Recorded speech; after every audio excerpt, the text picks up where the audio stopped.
Welcome to LOA Today. I'm Walt Thiessen here with life coach Joel Elston and Alyx King.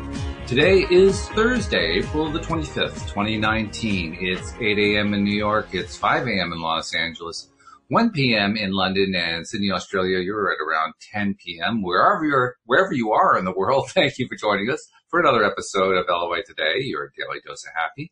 And I am getting used to using this new Zoom platform for doing our podcast recording. And in fact, I just discovered a new way not to record.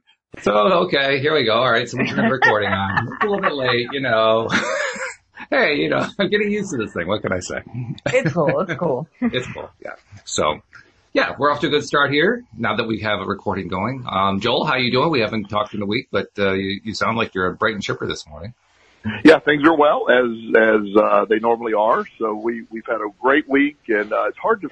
I know I say this a lot, but you wake up all of a sudden it's Thursday, and it's while I do enjoy our show and I wish it were more, it's like wow, here we are again. So life continues to go at a rapid pace, but in a very good sense. Yeah, sometimes you need to have like a little bit of a reminder, like next step in your life coming up next, right? I mean, I guess it's what's And Alyx, how you doing? I mean, I got a message from you yesterday saying that you made progress with our script for the Vaseline. So that sounds good. I got to go read that. I'll do that after the podcast this morning. But yeah, well, you also put the pressure on because now I have to write my part. Exactly. Well, the way I lined it up, it's like it should seamlessly allow you to start off right where I left off. Oh, cool. Okay. Well, I like that. I can do that. Yeah. Excellent. Now I got to ask you, how many minutes did you write? About 2.5, 3.5. 3.5. Okay.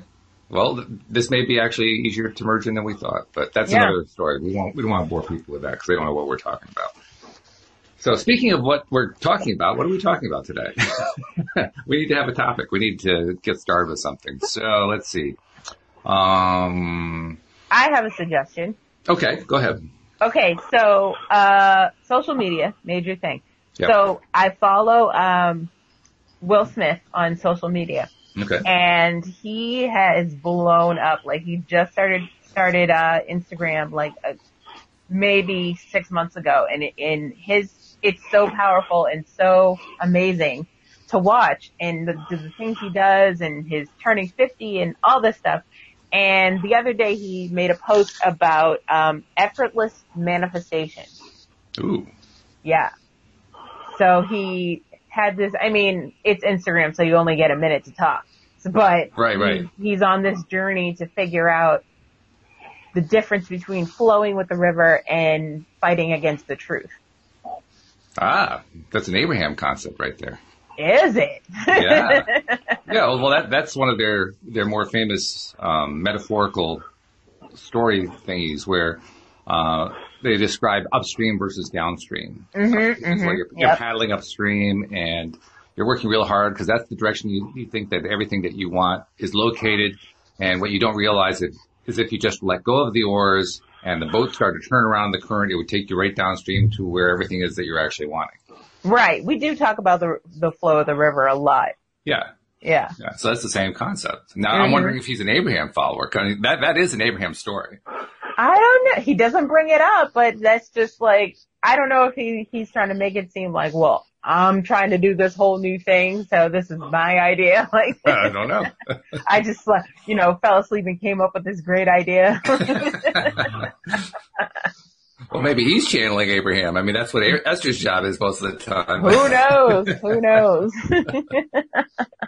But it's a good analogy, Joel, the upstream, downstream metaphor, because we do have a tendency to struggle so much, and we don't need to struggle. So much of it is just letting go. Mm-hmm. Well, and that's sort of the resistance that we've talked about. A couple of weeks ago we mentioned that, the desire is actually the resistance. When you put so much energy and so much thought, and when you think the manifesting is an effort on your part, it's really the lack of, you almost can't believe you want something really bad without putting out the vision of you're lacking that. Yeah. So the effortless manifestation is living as if you're already there, but not giving any thought or concern to, okay, I'm going to get $1 million. I'm going to focus. I need $1 million. I'm going to do it. Well, that's resistance. But like Will's talking about, and he is a follower of Abraham Hicks. He's mentioned them before, and oh, he is. Oh, okay. Yeah. He's a great guy, and he sort of evolved over the years. I've heard him just, quote them in other areas too. So that effortless stuff is really how it works. And that's why people get lost with it. It's somehow there's this energy. How do I attract? And when I tell somebody you attract it, by stop trying.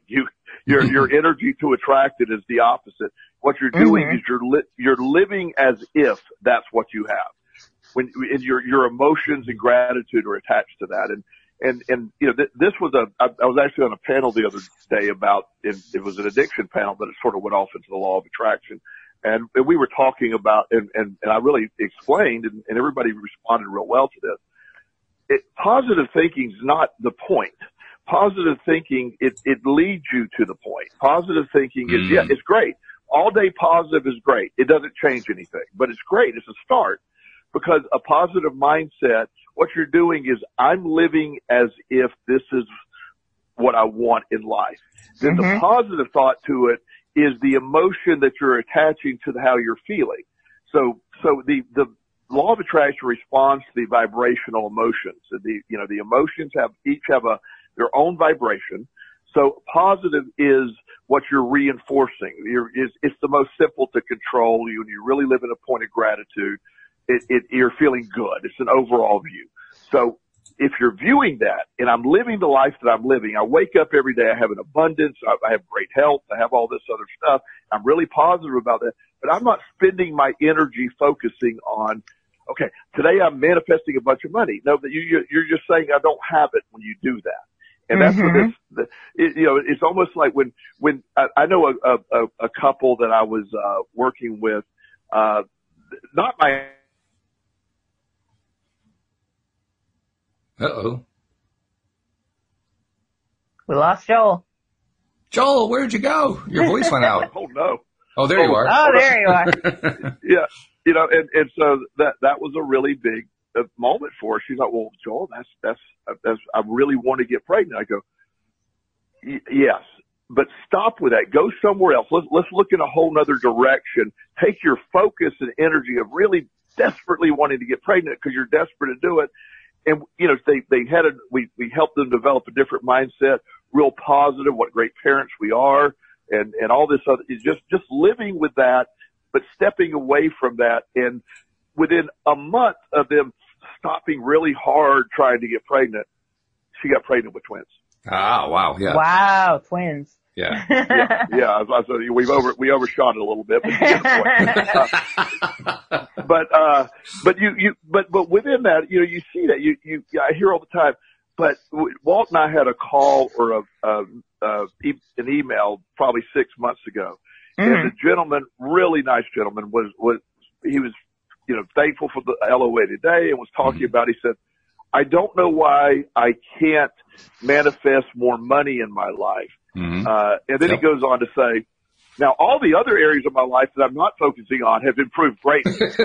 Which is a clue. Hello. And I was like, well, and I said, well, thank you again. You're like a self-cleaning oven. You answered your own question. Right. You have, that's not a real hard bar to do in coaching right there. Just dissect what you just said, and you have your answer. What you're not focusing on, his relationship improved, his job improved, everything but the money improved, but his energy was on the money. And so it's just, that's the thing you're putting out there. Your desperation for something is an energy that is actually the resistance. And that's the effortless manifestation is just truly having the courage and the ability to let go. First of all, identify it, live it, emotionally vibrate on that level, and move on. How it's going to be fulfilled, if I really believe that I have an abundance, I can't spend all day wishing for an abundance. It doesn't work that way.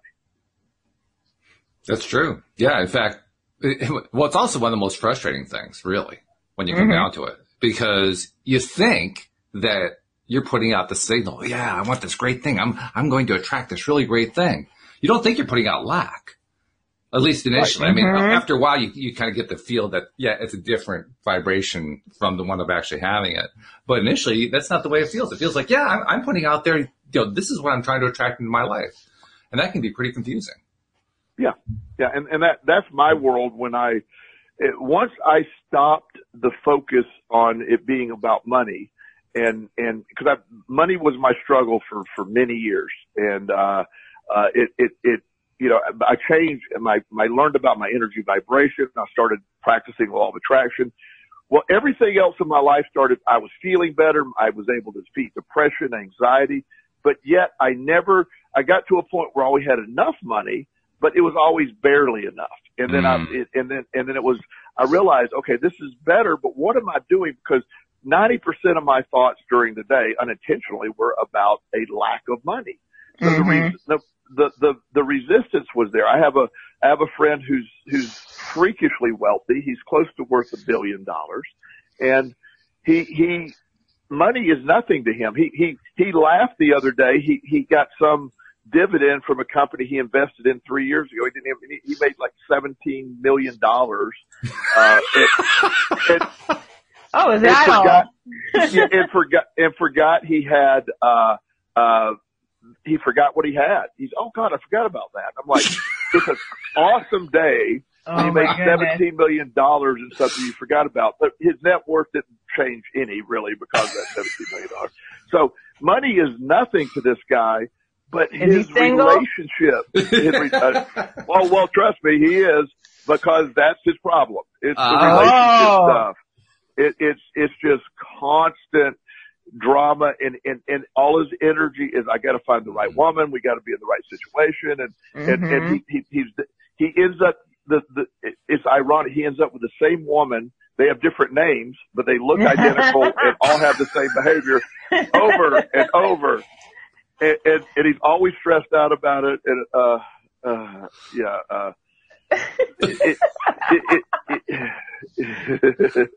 I know exactly what you mean. I have a friend that does the same thing, ends up with the same type of personality type of dude. And it's like, yeah. and you'll see that.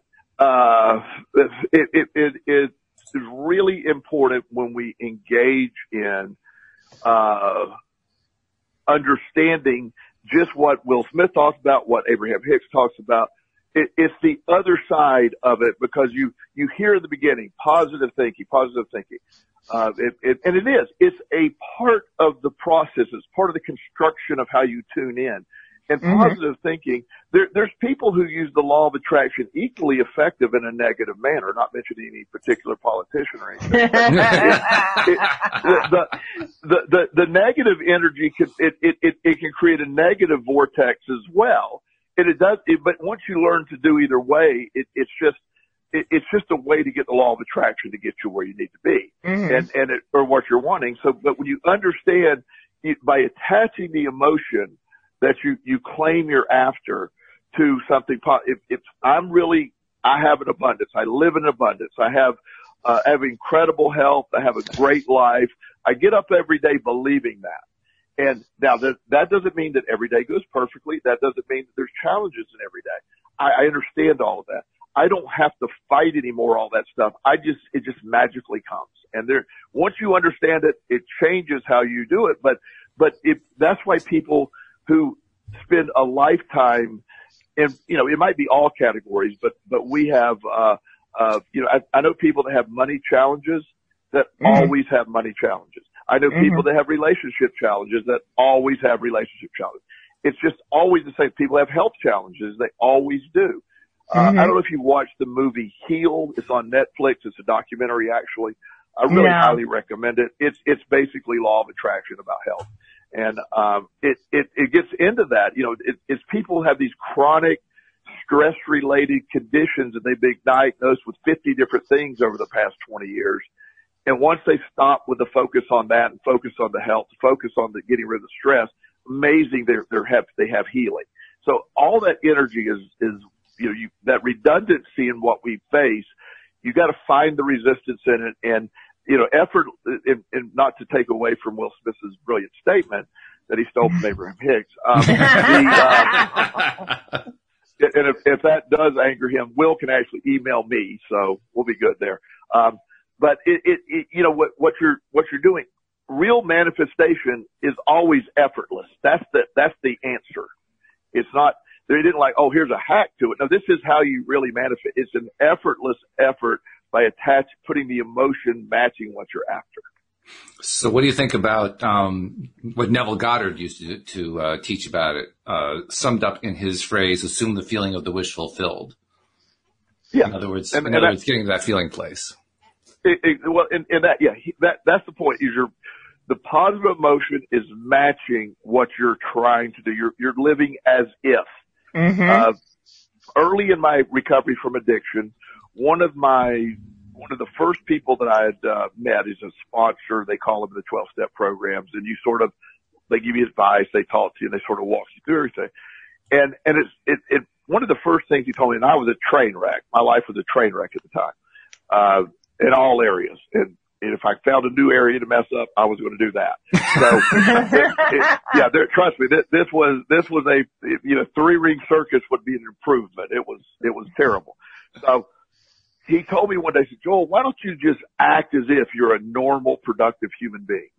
Mm-hmm. And I was like, well, first of all, that was a little insulting, but sure, but very, very accurate. And so I did. I instantly changed my perspective. I started to behave as if I were a normal and live like a normal participant in society.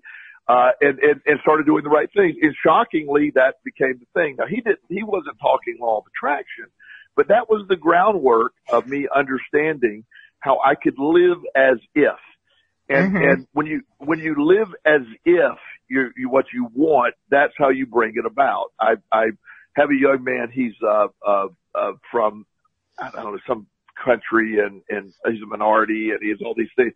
And he's been programmed with, here's a million reasons why. I think he's Indian, like really Indian, not locally. I mean, right. India. From India. Not locally. Not Native American, but Indian. Thank you. You're welcome.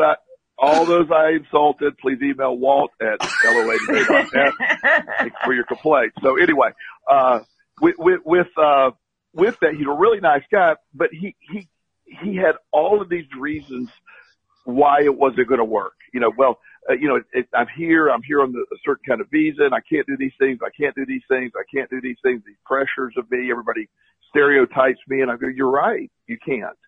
Mm-hmm. And then he didn't like that. He goes, well, I thought you were going to help me. I go, well, it's not my job. You got to help yourself. You can't, not because those are real things. You can't because those are the things you believe. Right. And once we started there, and then he really could do that, I said, do you know anyone in your family that has come over here and been successful? He goes, well, all of them. I go, well, okay. Oh, wow. I said, so, why are you, in fact, anything, it should be this. Now, they have incredible, their family has an incredible work ethic. They come over and they will start like convenience stores and they work 24 hours a day, 7 days a week for a while. They build them up. They become successful. They open a new one and they have a system and they work really hard and it's great stuff. I said, so that energy that you're talking about, what it's all against you, well, it's almost like instantly that changed everything for him because he was able to see it differently. Instead of listening to the narrative of what doesn't work, he listens to the reality of what can work, which is right in front of him. And that's what we got to live as if. Effortless manifestation is how you manifest. That's Abraham Hicks's big stuff. It doesn't mean you can't passionately want something, but you got to live as if you want it. You got to, as you're having it already. You got to live it like you can't wake up in the morning and check your bank balance and then worry about the next 50 bills you have to pay and somehow think that's manifesting wealth. It's annoying though, isn't it? Mm-hmm. Yeah. It's like, why does this still say zero? Yeah. Yes. But why do you think it is that people have that one area? Because your example with your client who's their billionaire is a good example. Most of us who deal with a monetary issue can hardly even conceive of the idea of that being easy and relationships being hard, for instance. Right. But that's the way it tends to be. Why is it that we tend to get stuck on one thing like that that's completely different from what somebody else gets stuck on? Well, there's multiple philosophical answers to that, but I want to keep it at the most simple thing. Okay. Cause there's a train of thought that you almost always inherit this stuff. It's like why people who live in poverty tend to continue the trend of living in poverty. Mm-hmm. People that, they buy into the narrative of poverty. When you and it's very offensive. And when people hear that, they're like, are you saying I'm choosing? And I'm like, well, in a sense you are. I know that sounds mean, but it's not meant to be, but you are choosing that. And those are the concepts that when you get somebody to understand, it is very freeing. But you get a narrative over the years. You spend a lifetime. I know my mom's an example. She grew up in a severely abusive alcoholic family. She always, while they were very middle class, my grandfather worked very hard. He's also very, very much a severe alcoholic. And she was sort of kept in that system because she, in the addictive system, and always had to be quiet and not tell the truth and cover up lies and stuff as a child. And then she married somebody too early who was a compulsive gambler who gambled all their money away. So she lived in fear all of her whole life. She lived in fear of her family being discovered. Then she lived in fear of when my biological father gambled all the money away and she had two little kids with no way to pay or put food in the building. And then, still dealing with my alcoholic grandfather. So she lived constantly in fear. So a lack of emotional security, a lack of financial security became her narrative. And that was, and she passed away 2 years ago. And she, even though my dad, who I consider my dad, who adopted me and later she married a great man, he had an abundance, but over the years, she still lived in lack, even though he had plenty of money. Everything was a fear-based stuff. It was always fear-based and always felt that, she never had enough. And it was just something that was programmed and she could never get out of it. She used to talk to me about, she said, well, son, I worked really hard. I built my life up. I'll drive it. It drove her crazy that I had a car and a truck. She said, why do you have two vehicles? Why do you have one of my cars is a Porsche. Why do you have a Porsche? I go, because I can, because I want it. And she thought that was incredibly wasteful. Wow. And she said, you need to save that money. And I go, I said, I have an abundance, Mom. I don't need that. I don't need to, I have a lot of money in savings and I have more money coming in, but she lived from a fear-based stuff. So it gets programmed. Yeah. And it's hard to unprogram it's like religion. You see people that are born into a particular religion and they're enmeshed in it for so long and it takes them, some people never leave that religion and other people, I remember the first time that I'm a recovering Southern Baptist as well. And, one of the things that's a great phrase. Yeah. Recovering Southern Baptist. Yeah. And one of the things that while I always felt sincerely that there was a God of some sort or energy of some sort, I felt that. Mm-hmm. But I never, even as a child, I was just like, I can't really buy into what you're telling me with all this stuff. Mm-hmm. I mean, there's a God. There's a God. I have that connection to something, but at the same time, when I try to filter what you're telling me here, that's something out there saying, no, not remotely right. So, but even as I grew and sort of discovered what I believe today, it was very hard. It was almost like, wow, have I been programmed wrong? Has my mom and dad been programmed wrong? It's really hard to step away from what you were programmed as a child as the absolute truth. Mm-hmm. Yeah, that's really true. It's a strange thing too, that when we want to have something like that, we get in a place of just believing and disbelieving at the same time is the best way I can explain it. Because on the one hand, we want to believe, right? We really, really want to believe. And on the other hand, without realizing it, we're buying into that, that lack syndrome and so forth. And if we get deeply into it, I mean, like with your mom, you get deeply into it like that, it can kind of take over and you don't even realize that it took over. I mean, that's what I got, the impression I got when you were telling that story, Joel, that she didn't even realize that mindset had taken her over. It was just, she thought it was normal. Of course. Yeah. Well, you get conditioned in thinking and responding and it at some point it serves you and it seems to work for a while. And so you adapt that as a defense mechanism. And, you'll always hear, well, I want to prepare for the worst case scenario. I want to well, yes, of course you do, because somehow that seems protective. One of the statements, that people often say to me, well, I'm really worried about something. And I go, well, that's working well for you.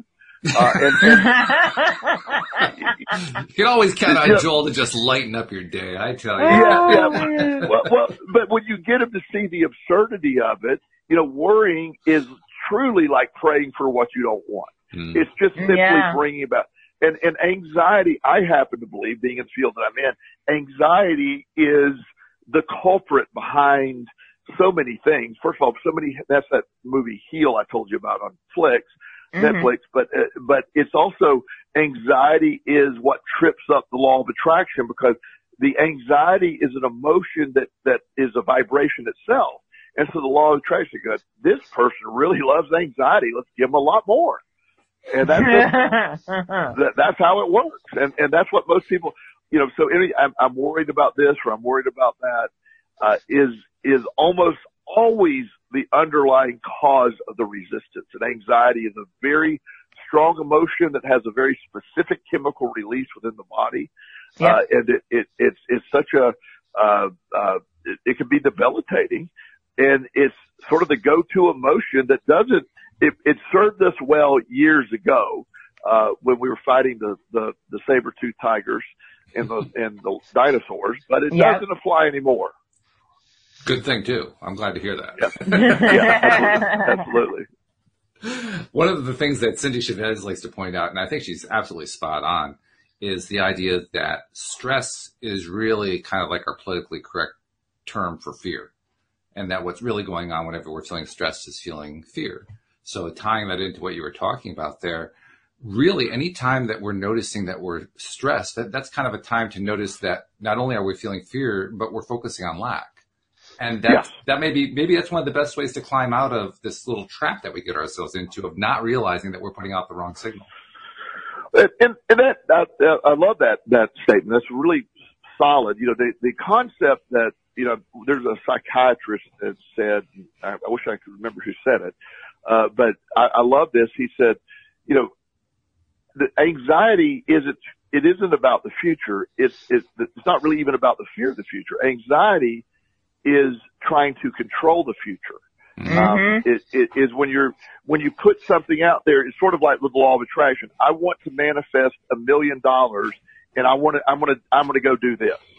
And it's like, okay, but why don't you just let it, I have $1 million. I have an abundance. I have everything I need, and let the universe fill that void and be open to all the signs, or I'm going to go do this, or I'm going to go do this. And I know people that I'm going to go win $100 million on the lottery this weekend.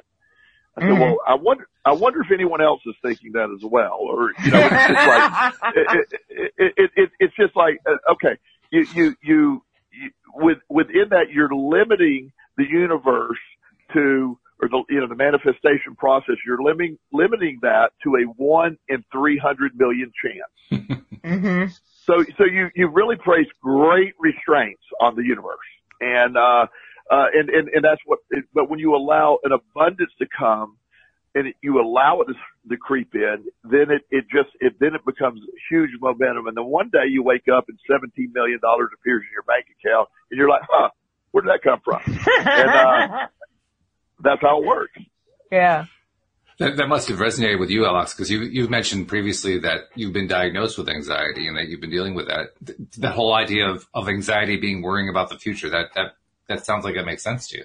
Yeah, it definitely does. But, it's hard because it's like the chemicals in your brain want you to do one thing, but at the same time, like, you're aware of law of attraction. So you're like, this too shall pass. You know, I need to trust and surrender and just relax and everything will be fine. But your brain is a whole nother monster. And it's like, nah, that's not what we're doing today. Not today. Alyx, yeah. And one thing that you said there, everybody said that. So here's, and apologize for acting. I'm not telling you how to live, but that brings up a great example here. Mm-hmm. You know, when you tell your brain to relax, you're saying, okay, I'm really anxious, so relax. Versus there's a way to do it that actually the first time I spoke to a large group of people, there were 5,000 people in the audience. They were all in the medical field, and I'm about to go talk about some crazy stuff. And I look out there and I'm going, they're going to think I'm crazy. And they were right. I mean, we can't deny that. I mean, yeah. So they were accurate, their diagnosis with that. But however, I felt intimidated by that crowd. And you know, one of the guys backstage there was a panel of speakers, and I was one of the earlier speakers, and, the headline guy came up. He said, Joel, you're great at what you do. He said, and I said, I'm really anxious. I said, I'm going to probably mess this up. And he goes, anxiety appears, and chemically it's the same thing. It's the same thing as excitement. Anxiety physically is manifest. It's in the body. It's the same. If you measure the stress chemicals from anxiety and excitement, they almost appear identical, but one has a negative effect and one doesn't, because excitement is something that you view as a positive. And for whatever reason, that exact moment when he told me that, I changed I'm really excited to be here. And it worked. It's something that I carried over these years. So instead of telling myself, I said, wow, I'm really excited about my future. I used to mistake this for anxiety, but I'm really excited about this great stuff happening. And the body didn't perceive, okay, well, yes, I mean, let's fulfill that excitement by fulfilling it with great stuff. And it is a life hack that works for many people. And by the way, I'm not minimalizing, like you're saying. Years of conditioning in that anxiety state takes years to change for many people. I mean, it's really hard to stop the brain from doing a conditioned response. It perceives itself as protecting you. That's why it's doing it. It's not trying to harm you, but it's the brain is saying, Alyx, we're here for you. We want you to worry about all this, and that way you're somehow protected. And it's not the case, but that's what we've used it for all these years. Right. So when you're feeling anxious, Alyx, does it feel excited? I mean, does it have a similar vibration to excitement in your experience, or does it feel different? Sometimes it feels different, but I get exactly what Joel's saying about how, cause when I was younger, I used to say, oh, I'm so anxious for this concert, or I'm so anxious for this, you know, not realizing there's a difference between anxiety and excitement. But what I meant was, I can't wait for this to happen. I'm so excited. So I totally get what you're saying about that. But yeah, it's definitely a different feeling to be excited about something and then, you know, cause it's not even, how do I explain it? It's not even it's not like you can explain in words, like how it feels, because your body's going through all these emotions and physical changes during the attack itself. And then all of a sudden you just can't control it. Whereas excitement, you know, is you can explain that. You can explain how you feel. Right. And you're exactly right. Once you start, and that's why the conditioning to change it to excitement and you can't, you know, you can't automatically go, I'm super excited now instead of anxious and stop this anxiety attack. I mean, it doesn't work that way. No, it doesn't. Be nice if it did. So I'm not trying to minimize the severity of what you're talking about, but I am saying that you can condition yourself over time to not allow yourself to get to that point so if you look at it as an anxiety attack or a stress attack is a ramp up of where you become overwhelmed with your own thoughts and you get stuck in your prefrontal cortex of thinking where you're just not even rationally thinking about things. When you're at that point, this excitement thing doesn't work. No. It's way back there. It's way early in the process when you're building. And when something comes up and you're like, okay, I have this coming up, then you're able to, really step out, really excited about this. And then eventually you can change it. But this isn't something that when you're already there is going to be very effective. But, it's sort of like, the reframing. I've had what, if anybody would define as real traumas in my life, as we all have. And, one of the what works best for me is understanding that my trauma, actually is simply a perspective event.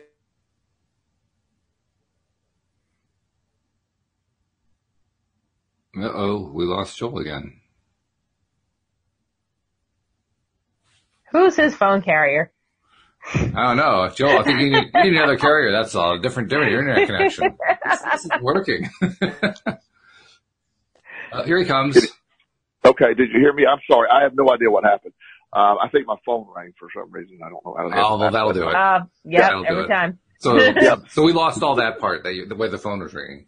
Okay, well, that's all right. So anyway, so with, my perspective on trauma takes place when I'm able, how I go with that is I get to choose whether something was a trauma or not. I didn't know that a long time because how you view something. I had an event when I was a real quick event. I won't go into the whole story, but I was really desperate. I was homeless in Las Vegas and I had no food. I was starving. I ate out of the trash can. I slept with a really rough time. Well, later in my life, a crazy chain of events made that event very relevant. It made it, wow. In fact, it was a necessary event. So I was able to retroactively go back in time and change my perspective of the eating out of the trash can process. And actually, while I'll never view it as a great day, it was an event that had to happen for a certain other event to happen in my life. So I'm able to change that perspective. And so we, in a sense, we can do that with anxiety or what's going on, but it's about working with your own brain and undoing years of conditioning. And that's the piece. That's the hard part. That's where the resistance is. So I'm not minimalizing, everybody's stuff. I posted, somebody posted the other day on I was posting about exercise and anxiety and depression. And a very angry post, was about, I have, the post was, don't tell me to go exercise. I have clinical depression and something anxiety, and, a diagnosed anxiety disorder. But in a very angry way. And I said, well, first of all, I wasn't telling you to do anything. I'm telling you what works for me. So you do what you need to do. And second, it isn't like, the fact you're owning that. Well, I'm not saying it will work for you. I clearly cured myself of depression and anxiety totally by doing exactly what I'm telling you. Now, I'm not saying it's going to work for you, but at the same time, don't go on me like I'm, I never even talked about you. This person was protecting you're telling me to exercise. I go, I'm not telling you anything. I'm saying this worked for me. And there's a difference. Your perspective in that is very important. And I'm not critical of where she's at. Her journey is her journey. But a lot of people will defend their stuff to the point, instead of addressing it, they'll defend it like, oh, there is no answer for me. So you're angering me by suggesting there is. Well, I think with that, it comes across as, not that there was anything wrong with it. I think your approach to that question was actually correct. Whereas other people are they assume things, and they're like, instead of saying, well, this is what worked for me, they're saying, oh, you should try exercise because for this reason, this reason, this reason, but not because it worked for me. They forget to put that in there. So it makes it seem like you're doing everything wrong except for this. Right. And I completely agree with that. My whole everything in life is simply about me. This is what worked for me. I'm the ultimate believer in something called bio-individuality. I do not believe that everything works for everybody. I don't judge other people on what they've been through. I don't judge. I've been on my own journey. I have seen there's a million ways to get to where we need to be. I offer a path that worked for me. It is in no way judging another person's path. I don't. I learned that. If you try to judge my path, wow. Yeah, we got a lot going on there. So yeah, and so that's sort of the point, is how you present it. It's when that's what I believe worked for me. But somehow somebody gets angry. So, well, your depression is not as bad as mine, so that's why it worked for you. It's like, well, that's just as bad. That's like, that's diminishing your depression. Like, you can't say this is how depression is for me. That's how you're supposed to say it. Right. I've had 3 suicide attempts in my life. I've taken a fatal dose of pills. I've poisoned myself with carbon monoxide and survived that. And I forget what the other one. Oh yeah, cut myself. And none of those were, thank God, none of those were quote unquote successful. But to say, oh, but by the way, your depression was not as bad as mine is you don't know my story, as I don't know your story. Right. So it's almost, you can get in a position of being stuck on things that become irrelevant. Within the addiction, I work with a lot of addiction, and within addiction, one of the things I found amazing is I will have people that get into these ridiculous arguments about, is addiction a disease or not? Yes, that's common. A lot of people talk about that. Yeah. And I hear all that, and I say, and I'll have people say, want to argue with me. I go, I don't care. Why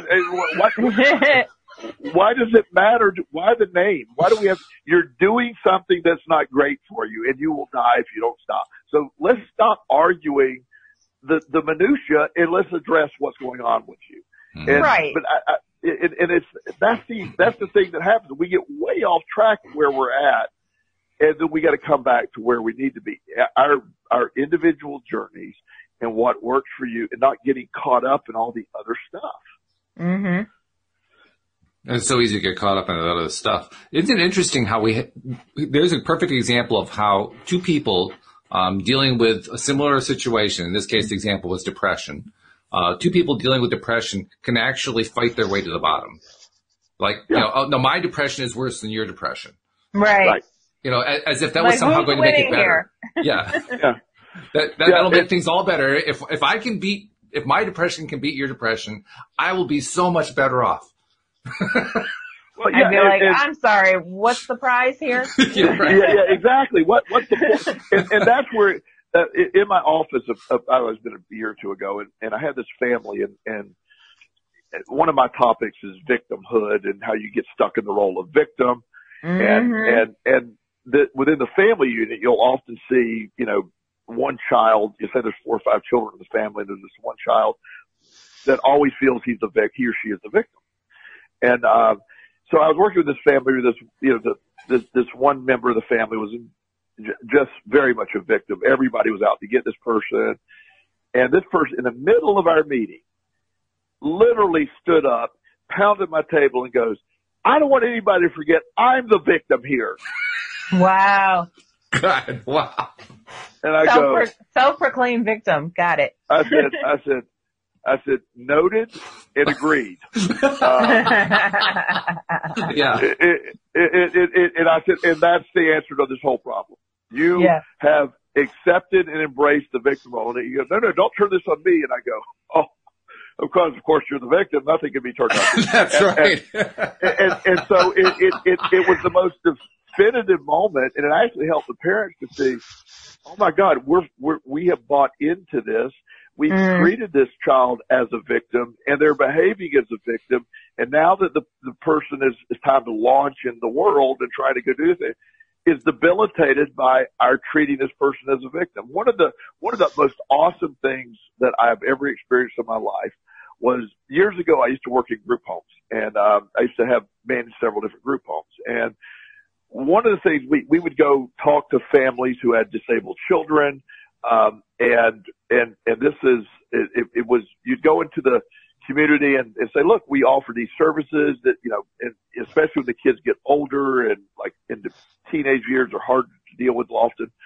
And so we got a referral to this lady, and she lived in a poor part of town, and she had 3 kids.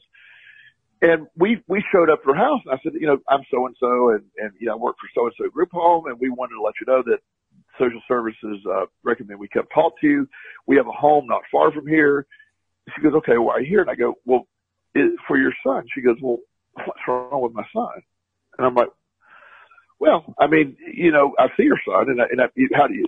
He has no legs, and I'm like, well, you know, he has some physical disabilities, and as I'm watching her talk to him, she interrupts. Now, she had him. This sounds cruel to people, but I will make a point in a second. He was mopping the kitchen floor by sitting on this mop head and pulling himself along the floor. Wow.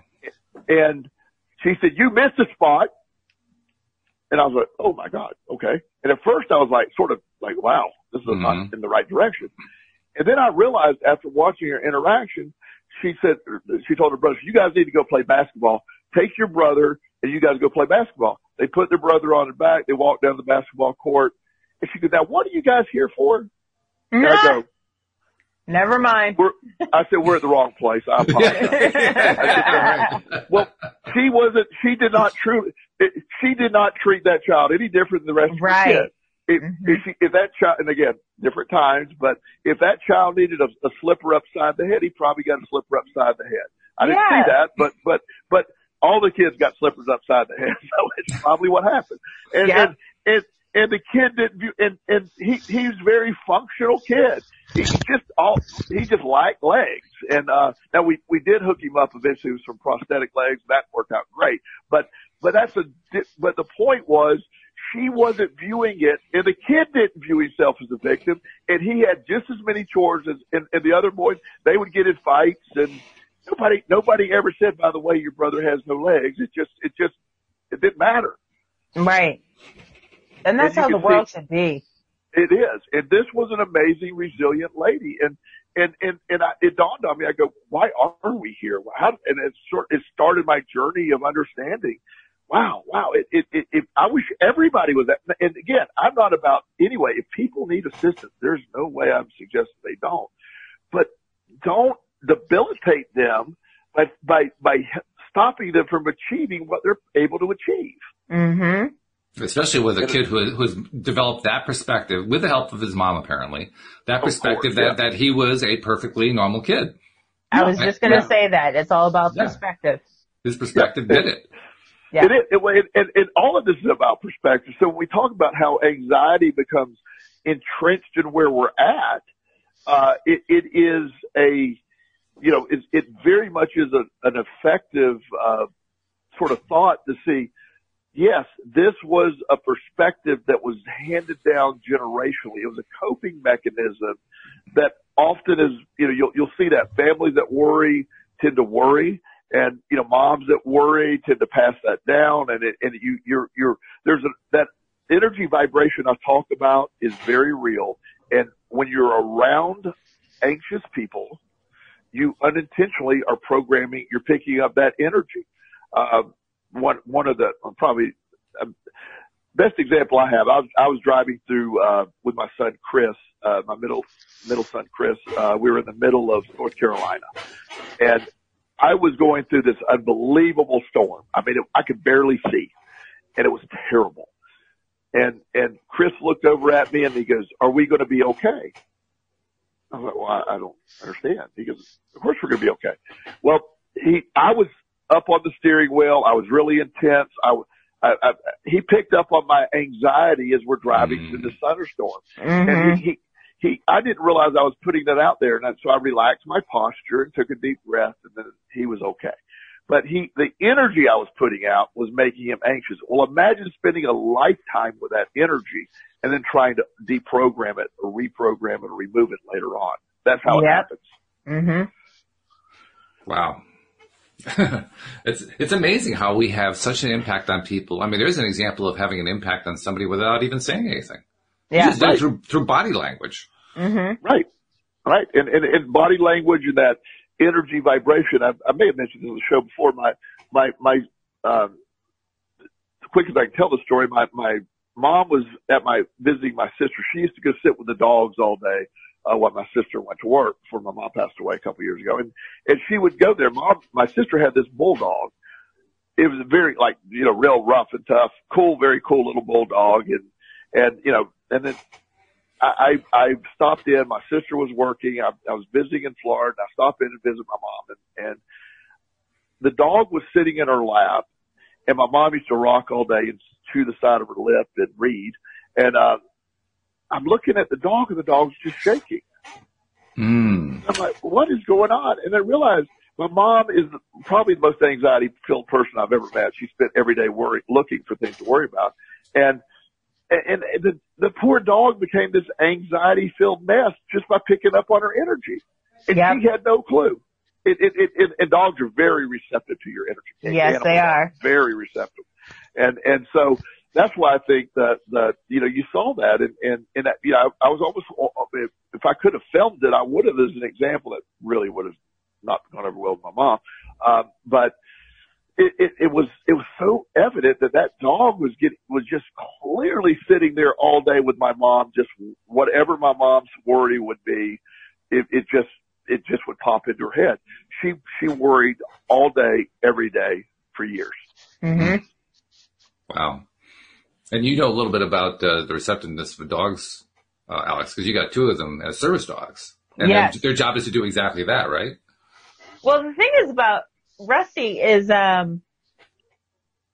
once I had my breakdown, I moved in with my mother, and then we got Rusty. So Rusty became accustomed to my situation, growing, from a puppy stage. So my anxieties became his anxieties. He was totally fine in thunderstorms. Once he realized I wasn't okay in a thunderstorm, then all of a sudden he's like, oh no, we don't do thunderstorms. There you go. Yeah, exactly. That is the best example ever right there. That's perfect. And then also on the flip side of it, when, I had my brain surgery and then the side effect was seizures, I started having seizures. Then he noticed I was starting to have seizures. So I don't know how he knows ahead of time, but he does notify me, okay, you're about to have a seizure. You have about 10 to 20 minutes to get somewhere soft where you're not going to hit your head. And he just did it automatically just by being by my side at all times. And he does not leave my side, at all. Wow.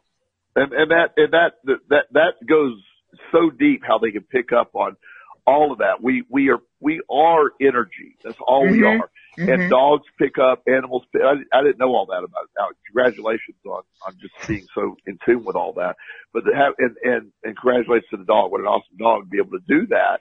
where I have a friend that has a cat that I'm convinced she posts stuff all the time.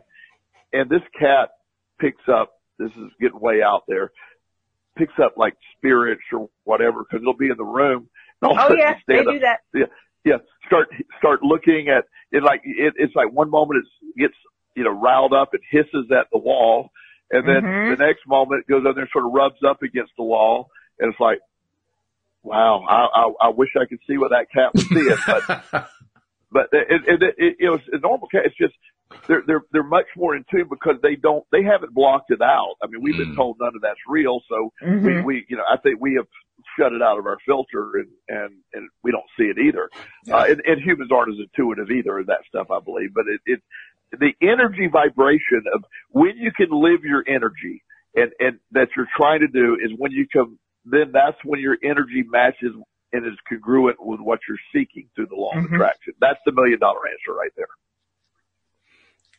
And that's part of what we try to teach on a regular basis, which is kind of odd because I've only, since doing the podcast, been able to get to the point where I start experiencing stuff, primarily through my co-hosts and them teaching me and showing me what they know and so forth. Linda Armstrong in particular has helped me really connect in many ways where energy is concerned.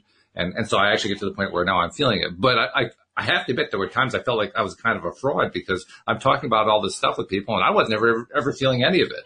Yeah. So you just made me feel a little bit better, Joel, that, well, yeah, of course, we're programmed not to feel it. So I'm on the right track. Yeah. Well, and that's part of the journey. You instinctively knew this is the correct thing. You instinctively knew what we're doing is correct. Mm-hmm. However, you have conditioned the other way. And so the idea that you were going along with it, I've watched over the last however long we've been doing it together, Walt, just incredible understanding and change. You always knew it was right. And my evolution, I used to say I'm a kindergartner and all this. I'm just learning.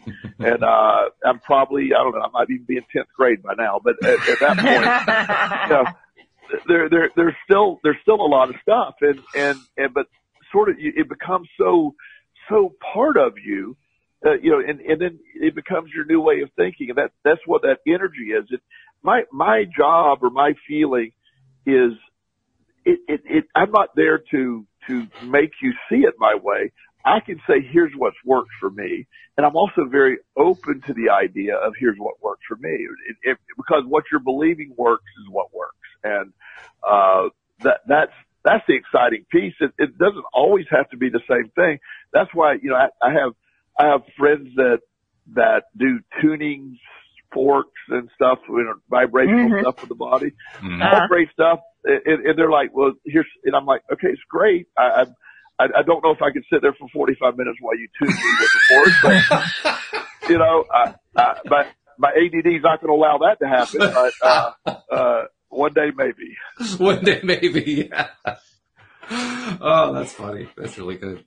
Well, I think a lot of it has to do with what works for you. I mean, you eloquently talk about the things that work for you were based on your struggles, the things that you've dealt with in your life that were, I mean, you outlined a number of them here, dealing with the homelessness, dealing with, you know, not having food, having to, just scavenge for food wherever you could find it and so forth. And those became, in a sense, your methods. It became your methods to understand and to learn how to appreciate how life really works. Not the way that we're taught, not the nose to the grindstone thing that actually ends up leading us astray much of the time, but the connecting to who you are, what you're thinking about, what you're feeling about. So, I mean, can I say that was a particular method? I mean, it's not a method I'd recommend to somebody else, but it was your method. You take what you're dealt and you develop your method with that. That's why people get frustrated, because it can't all be. Alyx and I have very different backgrounds, yet we sort of, and we, very different ways we dealt with similar things, but we arrive at the same place. And that's the hard part.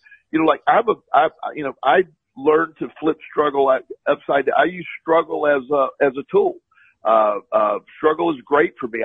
Struggle makes me stronger. I'm strengthened by my struggle. Not everybody can go through that. Not everybody's able to frame it that way. I will use anxiety as motive. I don't get anxious any longer. I now am excited, and I use that to power me.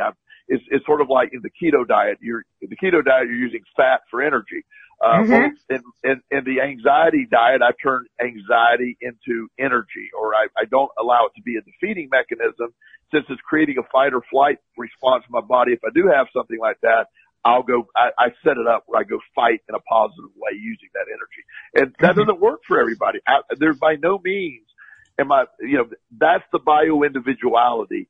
And it's so important to respect everyone's process. I am in no position to judge another human being of how they deal with stuff. I mean, Lord knows I did a lot of stuff that didn't work too, but I am always excited to share what did work for me. Yes. And hopefully it relates to some people, and those that it doesn't, dismiss it, don't use it. It's just about everybody comes at it from a different way. There's a million ways to get here. And I'm just suggesting one of them, but it helps develop. Or you take a hybrid of people's suggestions. It's like I've heard a law of attraction guy say, well, I was really disappointed because I believed in exactly what Abraham Hicks said and, you know, blah, blah, blah. And I'm going, well, you're taking it all literal. You got to take what works for you and then let go of what doesn't. Mm-hmm. That's an important point to end on. So, well, this has been good as usual. I mean, the conversations we have, Joel, and now with Alyx are just fabulous. And I love every single one of them. Before we go, I want to make sure I put a couple messages out there. First of all, if you're not yet a subscriber, please become one. The instructions are on the homepage, loatoday.net. You just click the link there and it walks you right through it. And share the fact that you're listening as well so that more people can get their daily doses of happy. And Joel, how do people reach out to Joel Elston, the coach, in case they want to get a little personal assistance? JoelElston.com is my website, or JoelElston@gmail is my email. I'd love to hear from all our listeners. That sounds good. Always try to respond back. And Alyx, what's happening on Spoiler Alert? Anything new that people need to know about on your podcast? Well, there's a lot of season finales and a lot of TV show renewals for second seasons for, what do you call it? Freshman shows. So, okay. Yes. So something more to tune into. Very good. Mm-hmm. All right. Well, then we'll leave it at that. Thank you to our few live stream listeners who found us on YouTube once I figured out how the recording portion worked. But, you know, I'm still figuring that part out. We'll get that part ironed out. But thank you to you guys. Thanks also to our podcast listeners, because that's where the vast majority of our listeners are. And without them, we wouldn't have a podcast. So thank you very much.